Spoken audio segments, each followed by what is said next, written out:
अस्सलाम वालेकुम गाइस, मैं आफ्ताब सलीम और आज मेरे साथ मौजूद है रिजवान हैदर। और रिजवान कैसे हो आप? अल्हम्दुलिल्लाह Aftab Salim, thank you so much for having me. आपका क्या हाल है? ठीक है। अल्हम्दुलिल्लाह, अल्लाह का शुक्र है, करम है परवरदिगार का। और रिजवान कैसे आना हुआ आज आपको इस्लामाबाद में? फॉर माई बिजनेस परफॉर्मेनी, आप जानते हैं जैसे मैंने कारोबार शुरू किया और इस बिजनेस को रजिस्टर आपने किया, सारा कुछ आप फॉलो कर रहे हैं, अकाउंट सब आप कर रहे हैं। तो आज मैं बेसिकली रीजन ये आने का ये था कि मैं I want to make some videos, तो वो भी सहूलत आप प्रोवाइड कर रहे हैं from your end. Thank you so much for helping me out. अच्छा, तो आप मेरे साथ डिस्कशन कर रहे थे टैक्सेशन की कि आपको प्रॉब्लम आ रही थी। हाँ, और हमने तो पहले तो काफी सारा सॉर्ट आउट कर लिया थे आपके टैक्सेशन को और इन चीजों को। तो आपके क्या रिव्यूज हैं, क्या आप क्या समझते हैं कि आपको बिजनेस लाइंस के साथ परफ्यूमिनियो को जो है वो इंटरेक्ट करके और बिजनेस लाइंस की सर्विसेज लेके आपकी कंपनी को कितना बेनिफिट हासिल हुआ है? देखिए टू बी ऑनेस्टली, मैं अपना जो ये फीडबैक देने जा रहा हूँ, this is my honest feedback. आपके साथ माशाल्लाह मेरा काम चल रहा है, you are the only one person, one man army for me to solve all my accounts problem. जब मैंने नया परफ्यूमिनिया का शुरू करने की कोशिश की थी, मुझे उसी वक्त से चैलेंजेस आ रहे थे, क्योंकि पाकिस्तान में बहुत टफ होता है किसी कारोबार को रजिस्टर करवा के और चलाना। आपने जब मुझे ज्वाइन किया, जब मैंने आपके साथ बेसिकली टच में आया, तो मेरे कारोबार को रजिस्टर करने से लेकर मेरे कारोबार के अकाउंट्स की स्मूथ एग्जीक्यूशन तक आपने मुझे पूरे सोल्यूशन प्रोवाइड किया है। अब मैं right now my accounts are up to date, taxation is up to date. और हाँ, आपने सारा मुझे बताया कि रिसेंटली जो गवर्नमेंट ने जो चेंज किया है कि टैक्सेशन बढ़ा दिया, सेल्स टैक्स बढ़ चुका है 25%। तो ये सारा smooth execution without business lines possible नहीं थी। तो आई जस्ट वांट टू पे, आपको खराज तहसीन पेश करता हूँ जिस तरीके से आप हम जैसे बंदों की मदद कर रहे हैं जो want to make something weak to the Pakistan market. तो रिजवान, आप क्या समझते हैं कि टैक्सेशन से जो बिजनेस पर्सन को टैक्सेशन इजी करने से या कंसल्टेंसी लेने से बेनिफिट हासिल होता है, या वो खुद ही टके मारियां करता फिरे तो उस तरह उसका तरीका कार ठीक रहता है, या प्रॉपरली कंसल्टेशन लेनी चाहिए? आई थिंक ये फ्रॉम माई ऑनेस्ट फीडबैक मैंने महसूस किया था कि without getting in touch with you, मुझे जरा भी आइडिया नहीं था। आई वॉज वेरी कंफ्यूज कि कहाँ किससे क्या बात करनी है, ये क्या होता है। देयर वाज फ्यू पीपल वो गाइड गलत करते हैं, आपकी ना जानने मालूमात ना होने की वजह से आपको लूटते हैं, है ना, they take you some blind street. वो मेरे साथ हो रहा था और आई वॉज वेरी कंफ्यूज। लेकिन जब आप एक डेफिनेटली एक्सपर्ट हैं, तो आपने मुझे जब एक प्रॉपर तरीके से, है ना, इखलाकी तौर पर हर चीज एक जेन्युइन एटिकेट से और प्रॉपर जो जेन्युइन चीज है जो शो की, तो मैं कॉन्फिडेंट हो गया कि वाकई यही वन डोर सोल्यूशन है जो मेरे सारे मसले हल कर सकता है। तो जब आपने मेरा सारा अकाउंट संभाला और सब कुछ तरीके से लेके चले, आई वॉज वेरी कॉन्फिडेंट और मैंने रिलैक्स हो गया कि यार टैक्सेशन का तो मसला ही कोई नहीं, टैक्सेशन मींस बिजनेस लाइंस। तो ये मेरा बाकी जो फोकस था, because I am R&D person and connecting with people, marketing person, तो मैं फोकस कर पा रहा हूँ उसी फील्ड में जिसका मैं एक्सपर्ट हूँ करता हूँ। लेकिन आप बताएं टैक्स कैसे बचा सकते हैं लीगली तौर पर? There are any ways, any some options are there? तो रिजवान, इसकी ना मुख्तलिफ ऑप्शंस हैं। देखें, कोई भी चीज है ना जो एक लीगल वे है, मैं कभी भी जो है ना क्लाइंट को इस तरह सजेस्ट नहीं करता कि वो एक इलीगल वे ले ले। लेकिन कुछ चीजों के ऐसे होते हैं जो लीगल वेज होते हैं और बहुत सारे ऐसे जिससे बेनिफिट क्लाइंट को हासिल हो सकता है, कंपनी को हो सकता है, हमारे बिजनेस को उसका बेनिफिट हासिल हो सकता है और हम अपनी टैक्स सेविंग कर सकते हैं। लेकिन इन वेज को समझना और इसको लेके चलना बेसिकली यही कंसल्टेशन है। अल्हम्दुलिल्लाह बिजनेस लाइंस में जो मैं हैंडल कर रहा हूँ, तो मेरा मेन फोकस यही है कि मेरे क्लाइंट को जो टैक्सेशन की जो फर्दर सेविंग है वो मैक्सिमम हो सके। इतनी एक सेविंग हो कि वो मतलब अपना इजी सी वो उस अपने टैक्सेशन की सेविंग से या अपने टैक्स रिफंड से जो है कम से कम अपनी एम्प्लॉयज की सैलरी पे कर सके। वाह। तो रिजवान, इसमें मैंने बहुत ज्यादा काम किया है इस हवाले से कि टैक्स सेविंग किस तरह से हो सकती है।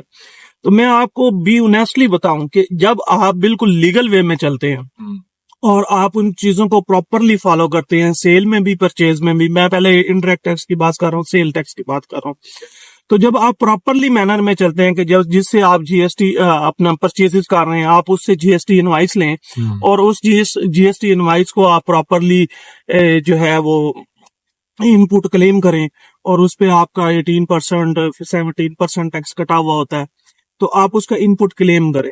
देखिए, टैक्स कभी भी जो है ना वो कंपनी ने नहीं देना होता, सेल टैक्स वो एंड यूजर देता है, कस्टमर के ऊपर उसका बर्डन आता है जो उसको एंडली यूज करता है। इवन के होलसेलर या डिस्ट्रीब्यूटर, उसके ऊपर भी इसका बर्डन नहीं आता। यहाँ पे सिर्फ हमारी ना अंडरस्टैंडिंग इशू है। हम समझते हैं कि हमने टैक्स दिया है और डिस्ट्रीब्यूटर समझता है कि टैक्स वो पे कर रहा है, होलसेलर समझता है टैक्स वो पे कर रहा है, मैन्युफैक्चरर समझता है कि वो पे कर रहा है, लेकिन इवेंचुअली जो टैक्स एक्चुअल पेयर है वो एंड यूजर है। एग्जैक्टली। ठीक है, आपने जिस वक्त इसी से परचेजेस की हैं तो आपने उससे इनपुट लेना है टैक्स का, तो आपने वो चीज एक सपोज के 100 रुपीज की एक चीज खरीदी है, सपोज के आपने एक परफ्यूम खरीदा है, आपने आपकी परफ्यूमरी की एग्जांपल दे देता हूँ, ठीक है। तो आपने 100 रुपीज का एक परफ्यूम खरीद लिया, तो जिस वक्त आपने खरीदा तो उसके अंदर टैक्स शामिल है, तो उसमें आपका 18% टैक्स लगा हुआ है। तो इट्स मीन टू से कि उसकी जो असल प्राइस है, जो मैन्युफैक्चरिंग कॉस्ट है, या आप मैन्युफैक्चरर से खरीद रहे हैं, वैसे तो आप खुद मैन्युफैक्चरर हैं, या आप उसके लिए एंथोल या मैंथोल जो भी अल्कोहल लेते हैं वो आपके पास आ गया है और आप मैन्युफैक्चरर हैं, तो वो आपको वहां पे 100 रुपीज के आपने प्रोडक्ट लिया, उसके ऊपर आपका 18% ऑलरेडी डिडक्टेड है। ओके, ठीक है, तो आपने उसकी जो कॉस्ट है उसको आपने 82 पे तो नहीं करना ना, आप तो उसको 100 रुपीज पे चार्ज करेंगे ना उसकी कॉस्ट को, क्योंकि आपने 100 पे कर दिया। बिल्कुल। अब 100 के अंदर आपने अपना मार्जिन ऐड करना है, तो वो मार्जिन हो गया, सपोज कि आपने 10% मार्जिन ऐड किया, तो वो 110 आपने एक प्रोडक्ट की कीमत बना दी कि जी मेरा इतना मार्जिन सेव होना चाहिए। ठीक है। तो आप अपनी उस सेविंग को देखें कि आपकी उसके अंदर सेविंग क्या है। अब आपने 10% मार्जिन भी ऐड कर लिया, 10% तो आपका पैटर्न पक्का सेव हो गया। ठीक है। अब आपने दूसरा काम करना है, दूसरा काम आपने ये करना है कि आपने उसके अंदर जीएसटी फिर ऐड करना है। ठीक है। तो आप 18% और ऐड करेंगे, तो 110 का 18% लेंगे तो ये बनेगा 100 अपना आप ले लें 18 रुपया एक हो गया, और 10 रुपया का 1.8 एक हो गया, तो 19 रुपया आपने तकरीबन 20 रुपया उसमें ऐड कर दिए फॉर एग्जाम्पल। ठीक है। तो वो 20 रुपया ऐड किया, तो वो 130.5 की अराउंड 130 की आपको वो चीज प्रोडक्ट जो है वो आप कस्टमर को सेल आउट कर रहे हैं। सही। जिस वक्त आप कस्टमर को वो 130 की प्रोडक्ट सेल कर रहे हैं, इट्स मीन कि आपका टैक्स भी जो 18% है, और जो आपने टैक्स खरीदा है पीछे से, प्रोडक्ट परचेज की है, बाई की है, इनपुट, वो भी कौन पे कर रहा है? वो एंड यूजर पे कर रहा है। अब आपने क्या करना है, आपने ये करना है कि जो आपने इनपुट बाय कर लिया था, फॉर एग्जाम्पल जितना भी किया, 1 रुपीज, 10 रुपीज, 100 रुपीज, 20 रुपीज, जो भी आपने इनपुट लिया है, वो जो आपका पास आपने परचेजेस पे किया, 10 पीस लिए हैं, तो आपका 180 रुपया इनपुट बन गया। एग्जैक्टली। ठीक है, और आगे आपने फिर 18% चार्ज किया, तो जो टैक्स आपने वहां से कस्टमर से चार्ज करना है 18 रुपए, वो आपका मतलब वो उसकी फिगर अगर अमाउंट वाइज देखेंगे तो वो 20 रुपीज बनती थी। क्यों? क्योंकि वो 110 पे आपने चार्ज किया एग्जैक्टली। उस 20 को में से आपने जो 18 रुपीज ऑलरेडी पे कर दिए, ठीक है, अपने वेंडर को, ठीक है, वो वेंडर ने एफबीआर को जमा कराने हैं, तो वो आप लेस कर देंगे, आपने इनपुट क्लेम किया हुआ है, तो 20 में से 100 में से 20 माइनस करेंगे तो आपको बचेगा 2% पेएबल होगा। आप वो गवर्नमेंट को एफबीआर को पे कर देंगे, तो अब आप अपनी सेविंग का अंदाजा लगा लें। 10% तो आपने मार्जिन सेव कर लिया, जो आपने ग्रॉस अमाउंट के ऊपर with tax amount purchases with tax के ऊपर एड ऑन किया था। जबरदस्त। ठीक है, अब जो दूसरी अमाउंट आ गई आपकी, जो आप कह रहे हैं कि उसकी सेल की अमाउंट, तो वहां पे आपने 20 रुपीज अमाउंट के हिसाब से बात कर रहा हूँ, यानी कि 18% वहां पे चार्ज किया। अब वो 20 अमाउंट है, वो 18 अमाउंट है, तो 2 रुपया वहां पे आपने पे कर दिया, तो आपको 18 रुपीज वो भी वहां पे भी एग्जैक्टली सेव हो गए। तो मैन्युफैक्चरर को या जो इनपुट प्रॉपरली चैनल में लेके चलता है, भाई वो लीगल वे में भी बहुत पैसे कमा सकता है, वो बहुत पैसे बचा सकता है। ठीक है, तो taxation is not a burden on manufacturing, not a burden on distributor, और not a burden of wholesaler, it's total a burden of end user. So we never deduct the tax, we should must pay, legal responsibility है, इससे मुल्क की तरक्की होती है, मुल्क की सालमियत के लिए अच्छा है, मुल्क की माशियत के लिए अच्छा है, मुल्क के अंदर फर्दर इन्वेस्टमेंट और आने के लिए अच्छा है। एग्जैक्टली। तो देखें, जब आप टैक्स चोरी करने हैं या आप टैक्स पे नहीं कर रहे होते फॉर एग्जाम्पल, तो देन आप देखे पैसे तो आपको पहले बच गए, तो आपने 2 रुपए चोरी करने, तो आप 2 रुपए चोरी करने का भी जो रास्ता ढूंढ रहे हैं, तो आप अपने मुल्क के साथ गद्दारी कर रहे हैं। तो जब आप अपने मुल्क के साथ भी गद्दारी करके वो 2 रुपया भी बचा लेते हैं, तो उससे आपको नुकसान क्या आता है? आपके मुल्क के अंदर इन्वेस्टमेंट नहीं आती, आपकी इकोनॉमी डॉक्यूमेंटेड नहीं होती, आपकी मनी वाइट नहीं होती, एक्चुअल फिगर पता नहीं लगती कि आपकी कंट्री के अंदर कितनी इन्वेस्टमेंट मौजूद है, कितना पैसा मौजूद है। इससे फिर अमीर से अमीरतर हो जाता है, गरीब से गरीबतर हो जाता है, और फर्दर इन्वेस्टमेंट के जो रास्ते हैं वो ब्लॉक हो जाते हैं। टैक्स चोरी से बिजनेस पर्सन अपना नुकसान खुद करता है, वो ये करता है कि जब लीगल डॉक्यूमेंटेड इकोनॉमी नहीं होती तो कोई भी, आप देखिए, मैं अगर मार्केट से शेयर्स बाय करना चाहता हूँ तो मैं सबसे पहले उसका प्रोस्पेक्टस देखूंगा और उसकी प्रीवियस ऑडिट रिपोर्ट्स देखूंगा एग्जैक्टली कि कंपनी ने कितना अर्न किया और उसका प्रॉफिट क्या है। एग्जैक्टली ठीक है, तो जब उस प्रॉफिट को मैं देखूंगा कि उसका प्रॉफिट ही नहीं है तो मैं उस कंपनी की शेयर क्यों बाय करूंगा, क्योंकि मुझे तो पता है उसका डिविडेंड ही नहीं आना।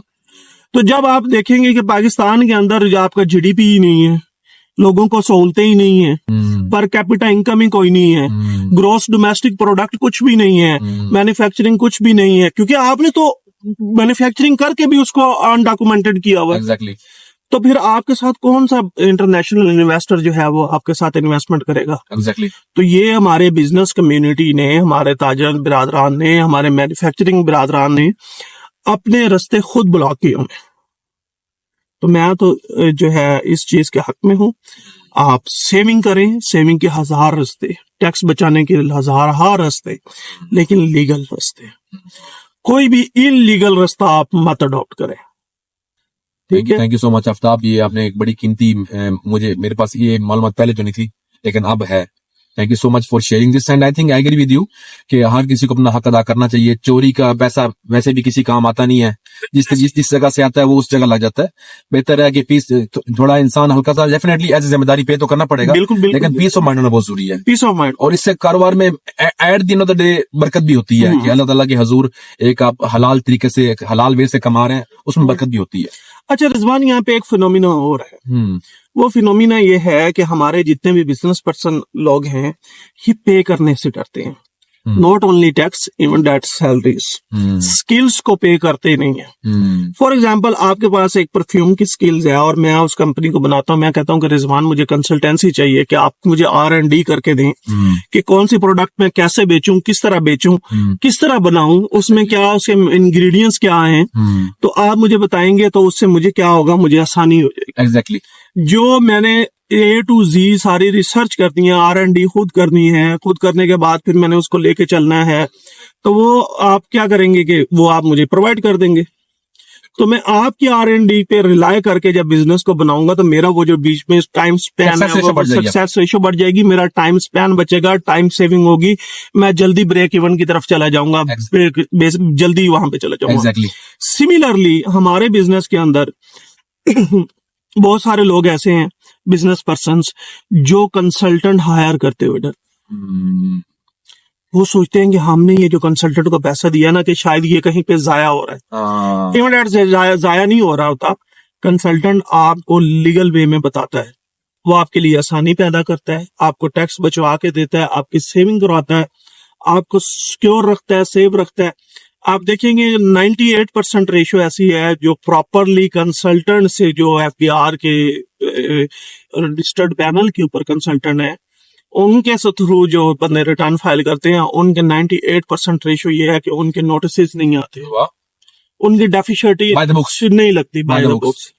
लेकिन जो खुद से, मेरे पास एक केस आया, एक अंकल थे, वो बाहर से आए थे। अच्छा। तो सारी जिंदगी उन्होंने बाहर जॉब की, जॉबियन पर्सन थे। उन्हें 10,000 रुपए या 5,000 रुपए एक रिटर्न की फीस देते हुए चुभ रही थी और करोड़ों रुपए के असासे थे। तो उन्होंने क्या किया, एक माइनर सी मिस्टेक की, एक जीरो की मिस्टेक कर दी कि उन्होंने सारे अपने पुराने एसेट्स जो न्यू ईयर में आके उन्होंने रिटर्न फाइल की, पुराने एसेट्स सारे एक ही साल के अंदर डाल दिए और प्रीवियस एसेट जीरो कर दिए। जब रेमिटेंसेस का रिकॉर्ड चेक हुआ तो वो रिकंसाइल्ड नहीं हो रही थी। FBR ने क्या किया, रिमेनिंग इनकम जितनी भी थी, जो एसेट्स थे, उनको जो प्रीवियस एसेट्स उसने डाले, उस साल की रेमिटेंसेस को कंसीडर कर लिया और जो पिछले साल की बाकी जो वो सेव करता आया रेमिटेंसेस, उनको उन्होंने डीम इनकम बना के उसके ऊपर टैक्स चार्ज कर दिया। अब वो करोड़ों रुपए बन गए। अरे बाप रे बाप। अभी करोड़ों रुपए के ऊपर भाई वो करोड़ों वाला स्लैब लगेगा ना। 35% उनको टैक्स चार्ज हुआ। और पे किया उन्होंने, बता रहा हूँ ना। फिर उनको रिलीफ जो है वो कमिश्नर, असिस्टेंट कमिश्नर ने नहीं दिया, फिर उनका कमिश्नर अपील ने रिलीफ, मैडम एक थी वो बड़ी हार्ड कोर सख्ती में कहती लॉ में नहीं है, मैं आपको कैसे रिलीफ दे दूं, आप सारी इनकम उठा के एक। अब वो भी वकीलों की भारी भरकम फीस, कमिश्नर अपील के पास, और अभी वो केस ट्रिब्यूनल में लगा हुआ है, चल रहा है, लेकिन What's your feedback? हाँ, लेकिन जो एफबीआर की पहली कोर्ट आप उसको कह ले, कमिश्नर अपील, वहां से वो खारिज हो गया, वो हमारे अगेंस्ट हो गया, मेरे क्लाइंट के। इंशाल्लाह हमें रिलीफ मिल जाएगा। अल्लाह के अंदर मौजूद है कुछ ऐसी शिक मौजूद है जिनसे हमें रिलीफ मिलने की मुतवक्के है, इंशाल्लाह ताला मिलेगा। पाकिस्तान का भी ओवरसीज को जो है वो रिलीफ जरूर मिलेगा। पाकिस्तान दे रहा है, लेकिन ओवरसीज पाकिस्तान को नहीं दे रहे। What ओवरसीज भी दे रहे, लेकिन अब इसमें मकसद क्या था? अगर वो अंकल 10,000 रुपए या 15,000 रुपए, वट एवर इज कंसर्न के कितनी अमाउंट फिगर है, एक कंसल्टेंट हायर करके उस वक्त उस कंसल्टेंट से रिटर्न उसके साथ बैठ के करवा लेते, तो अंकल उस जीरो वाली मिस्टेक से बच सकते थे। समझ रहे हैं आप बात को? एक सिफर से सब कुछ बदल गया। एक सिफर से सब कुछ बदल गया। अब वो मैं नाम नहीं लूंगा, अगर अंकल देख रहे होंगे मेरी वीडियो तो मैं उनसे माजरत चाहता हूँ, क्योंकि हम अपने लोगों को गाइड कर रहे हैं। I think you are not naming anyone, किसी का नाम नहीं ले रहे, लेकिन लर्निंग के लिए, लर्निंग के लिए वो एग्जाम्पल कोड करने से ये होगा कि लोगों को बेहतरी हो जाएगी। तो वो अगर आप वो कंसल्टेशन वहां पे 10,000 रुपए पे करते थे फॉर एग्जाम्पल, तो आप करोड़ों रुपए के टैक्स से बच सकते थे। अच्छा आफ्ताब, एक सवाल आपसे है। जी जी टैक्स भी देते हैं, डेफिनेटली टैक्स इनपुट टैक्स भी होता है, आउटपुट टैक्स भी होता है। जी जी, हम indirect taxes में वैसे देते हैं तो कुछ हमें रिटर्न भी होता है। अगर हम बाय द बुक्स जाएं, कोई ऐसा है कि सिस्टम जिसके थ्रू कि हम लीगली तौर पर टैक्स, यानी कि अगर कोई ऐसा एक्सपेंस कर दे जिससे हमारा टैक्स माइनस हो जाए काफी, तो ऐसा अदर में how to save and how to, एक तो बता दिया आपने कैसे बचाना है, एक how to save the tax other ways. मतलब आप वो देखें रिजवान, जो इनपुट और आउटपुट की गेम है, जो इनडायरेक्ट टैक्सेस की है, वो तो यही है जो मैंने आपको बताया। अब कुछ टैक्सेस प्रॉपर्टी ले ली जाए या कहीं किसी एनजीओ में दे दी जाए, that kind of way, different way. देखिए रिजवान, कुछ ऐसी आप चाह रहे हैं कि टैक्स और फर्दर बचे। हाँ, फर्दर कैसे बच सकते हैं? आइडियाज नहीं है। दूसरे टाइप का रिजवान जो टैक्स होता है ना, वो होता है इनकम टैक्स। इनकम टैक्स ये एक ट्रैक टैक्स होता है जो आपने इटसेल्फ खुद ही अपनी इनकम कैलकुलेट करके, अपना सोर्स ऑफ इनकम डिफाइन करके, जो आपको प्रॉफिट होता है उस प्रॉफिट के ऊपर टैक्स होता है। जो कि 6 लाख तक आपकी सालाना इनकम है तो वो एग्जाम्प्ट है, और 6 लाख से लेके 8 लाख तक है तो वो 2% है, 8.5 लाख से लेके ऊपर तक है, 12.5 तक है तो वो 5% है, और इस तरह ग्रेजुअली वो इंक्रीज होता रहता है। ठीक है। तो रिजवान, इसमें ये होता है कि आप जो अपने एक्सपेंसेस हैं वो आप एडमिजिबल एक्सपेंस करें। एडमिजिबल एक्सपेंस का मतलब ये है कि एडमिजिबल एक्सपेंस का मतलब ये है कि आप प्रॉपरली जो एफबीआर के मेथड ऑफ अकाउंटेंसी है उसको फॉलो करें और उसके मुताबिक टैक्स पे वो जो एक्सपेंसेस है वो पे करें। अच्छा। फॉर एग्जांपल, आज सिंगल डे आप 2.5 लाख से ऊपर के ट्रांजैक्शन कैश में नहीं कर सकते। इन केस आप 2.5 लाख से ऊपर के ट्रांजैक्शन कैश में करेंगे, ठीक है, तो वो आप एक्सपेंस क्लेम नहीं कर सकते जब आप एफबीआर का चार्ट ऑफ अकाउंट बना रहे होंगे या आपको प्रॉफिट एंड लॉस बना रहे होंगे। तो आप उसके लीगल वे में करें। अगर आप विद होल्डिंग एजेंट बनते हैं तो आप अपने वेंडर का टैक्स विद हेल्ड करें। तो जिस वक्त विद हेल्ड करेंगे प्रॉपर मैनर, तो वो आपका टैक्स जो है वो जो खर्चा जो आप कर चुके हैं, जो एक्सपेंस कर चुके हैं, वो एडमिजिबल हो जाएगा। जबरदस्त। अब जब आपकी इनकम होगी, इनकम में से आपकी कॉस्ट भी मैनेज हो जाएगी, डायरेक्ट एक्सपेंसेस भी मैनेज हो जाएंगे, इनडायरेक्ट एक्सपेंसेस भी मैनेज हो जाएंगे। तो जो आपका नेट प्रॉफिट आएगा, नेट प्रॉफिट की बात करो, हाँ, आप इसमें से पर्सनल एक्सपेंस नहीं माइनस कर सकते। फॉर एग्जांपल, ग्रोसरी, घर की ग्रोसरी होगी, घर के खर्चे हो गए, घर के बिजली के बिल हो गए, वो क्लेम नहीं कर सकते। ठीक है। उसके अलावा जो आप करेंगे वो आप यानी कि गवर्नमेंट इज प्रमोटिंग के, अगर आप बाय द बुक्स जाएंगे लीगली तो वो आपको प्रमोट करेंगे, वो प्रमोट और टैक्स एविजन मिलेगी, और आपको टैक्स में से बचत मिलेगी। इस तरह और भी बहुत सारी चीजें हैं। मेरे ख्याल में रिजवान, अभी हमारा व्लॉग बहुत बड़ा हो गया। छोटे से व्लॉग में आपने बहुत कीमती मालूमात शेयर किया है for the users to understand about really कि सेल्स टैक्स तो कैसे होता है, बाय द बुक्स कैसे जाते हैं। I think it's good to go. I think wish you good luck, all of you guys wish you good luck. Thank you so much. Consultation के लिए हम इनके पास हाजिर हैं, तो किसी भी टाइम आप मेरे दिए हुए व्हाट्सएप नंबर पे मेरे कोई भी लोग कंसल्टेंसी करते हैं तो हम फ्री असिस्ट करते हैं। वाह। फ्री असिस्ट यानी कि हम जो फर्स्ट एडवाइस है जो वो हम बिल्कुल फ्री ऑफ कॉस्ट देते हैं, उसमें हम कोई चार्ज नहीं करते। लेकिन अगर आप हमारे से सर्विसेज ले रहे हैं वो चार्ज होगा एडवाइजरी के अलावा, तो वो चार्ज होंगे। वो जाहिर बात है, हमने भी अपना किचन इसी से चलाना है, ये हमारा बिजनेस है।